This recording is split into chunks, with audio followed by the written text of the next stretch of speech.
Good morning, students. This is Dr. Anita Prashant. NMR spectroscopy पढ़ रहे हैं अपन, and this is the 5th lecture. BSc Part 3rd का paper 2nd. हम अब तक पढ़ चुके हैं कि केमिकल शिफ्ट क्या होता है ना. पहले हमने पढ़ा कि NMR स्पेक्ट्रोस्कोपी के अंदर सिग्नल्स जो आते हैं वो जितने केमिकली नॉन इक्विवेलेंट प्रोटॉन्स होते हैं उतने सिग्नल्स आते हैं.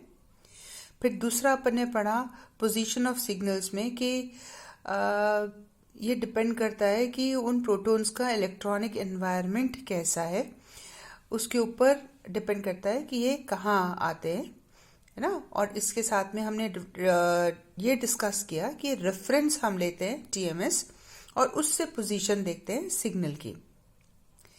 और इस पोजीशन जो सिग्नल की पोजीशन है फ्रॉम रेफरेंस, इसी को हम केमिकल शिफ्ट भी कहते हैं.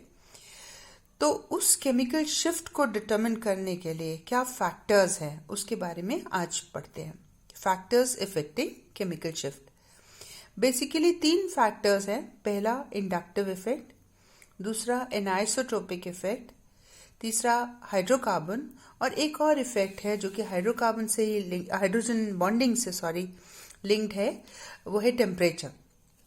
एक एक करके पढ़ते हैं. इंडक्टिव इफेक्ट हमने जो पिछली क्लास के अंदर पढ़ा था उसके हिसाब से हमने कहा था कि अगर कोई न्यूक्लियर है और उसके पास में जो इलेक्ट्रॉन्स हैं, अगर वो इलेक्ट्रॉन्स कम हो जाए वहाँ से, तो ये न्यूक्लियर की शील्डिंग कम हो जाएगी या ये डीशील्ड हो जाएंगे.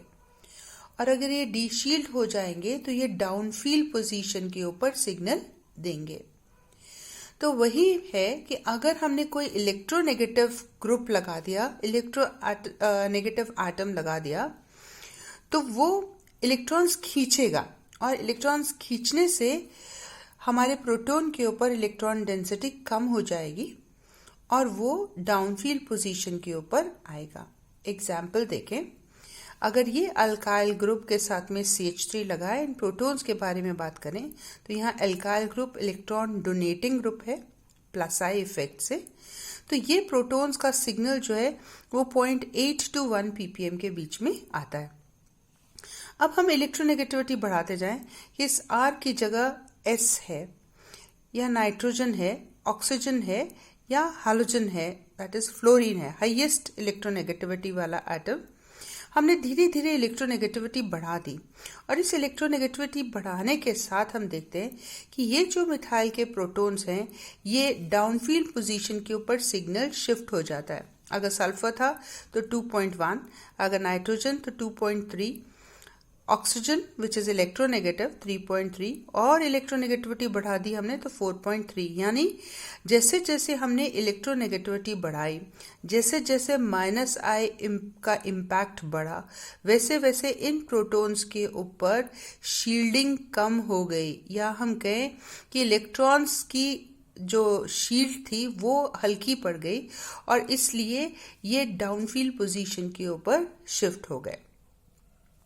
और एग्जाम्पल लीजिए. अगर कहें हम ये मिथाइल क्लोराइड, डाइक्लोरोमीथेन और क्लोरोफॉर्म में कंपेयर करें, 1 Cl, 2 Cl, 3 Cl, डिफरेंस देखें.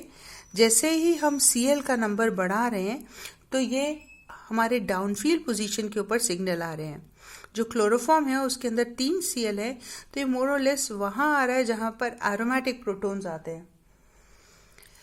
अगर दूसरा एग्जाम्पल ले इथाइल क्लोराइड, तो इसके अंदर देखिए इथाइल और मिथाइल और मिथाइलिन CH2 ग्रुप डाउनफील्ड पर आएगा क्योंकि ये डायरेक्टली अटैच्ड है इलेक्ट्रोनेगेटिव एटम के साथ में, जबकि मिथाइल ग्रुप इस इलेक्ट्रोनेगेटिव ग्रुप के साथ से दूर है.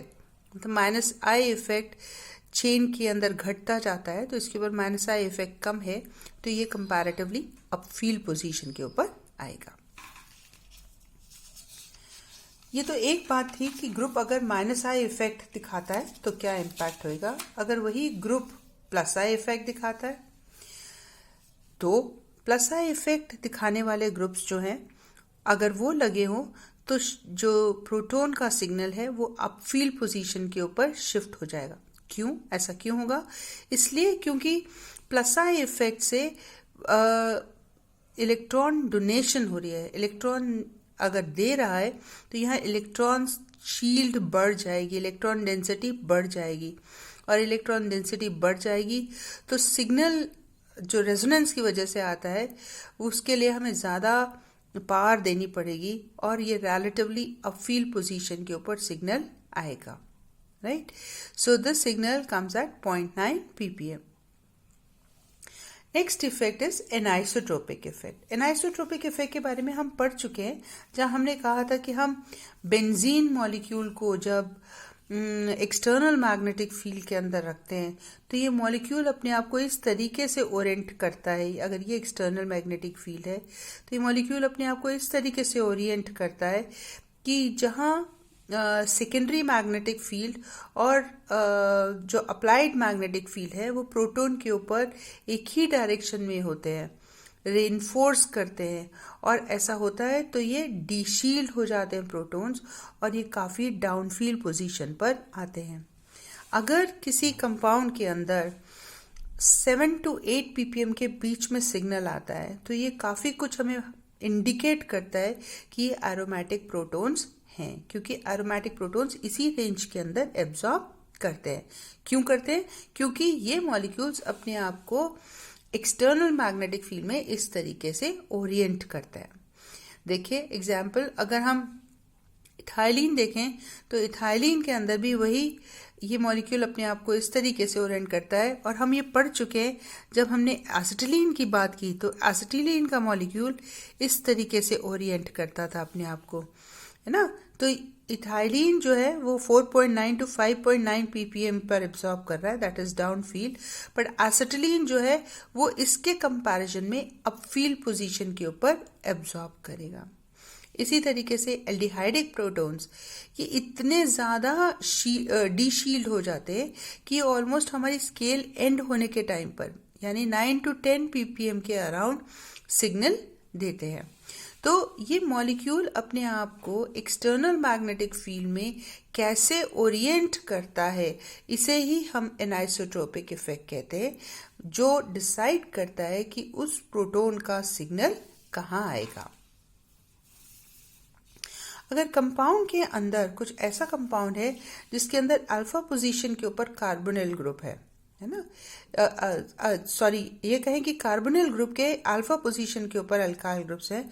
अगर हम इस मिथाइल ग्रुप की बात करें तो इसके ऊपर ये H जो है इलेक्ट्रॉन्स -m इफेक्ट से यहाँ खिंच रहे हैं, या अल्फा पोजीशन के ऊपर जो प्रोटॉन्स हैं वो डाउनफील्ड पोजीशन के ऊपर शिफ्ट हो जाएंगे या डीशील्ड होंगे। क्यों? क्योंकि electrons are being shifted towards oxygen. Similarly ये बेंजाइलिक प्रोटॉन्स देखें, ये खास बेंजाइलिक प्रोटॉन्स जो नॉर्मल अगर यहाँ पर अल्काइल ग्रुप लगता तो हमने देखा कि वो 0.9 to 1 ppm के बीच में आता है, लेकिन अगर ये बेंजाइलिक प्रोटॉन्स हैं, अगर ये एरोमेटिक रिंग के साथ में अल्काइल ग्रुप लगा हुआ है तो ये ऑलमोस्ट 2 to 3 ppm के बीच में आता है। तो यू कैन आइडेंटिफाई कि एलिफेटिक ग्रुप के साथ में प्रोटॉन लगा हुआ है या एरोमेटिक ग्रुप के साथ में प्रोटॉन लगा हुआ है।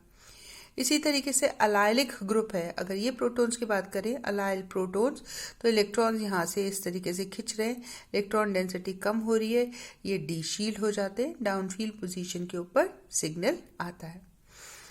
अगर हम एसिड्स का देखें तो एसिड्स के अंदर कार्बोक्सिलिक एसिड्स के अंदर देखें इलेक्ट्रॉन्स दिस -m इफेक्ट, या ये लोन पेयर ऑफ इलेक्ट्रॉन्स इधर, तो ये यहाँ ऑक्सीजन हाइड्रोजन के बीच में देखें तो इलेक्ट्रॉन डेंसिटी कम हो गई, और इलेक्ट्रॉन डेंसिटी कम होने से क्या होगा? इलेक्ट्रॉन डेंसिटी कम होने से ये प्रोटॉन जो है ये डीशील्ड हो गए और बहुत डाउनफील्ड पोजीशन पर सिग्नल देते हैं।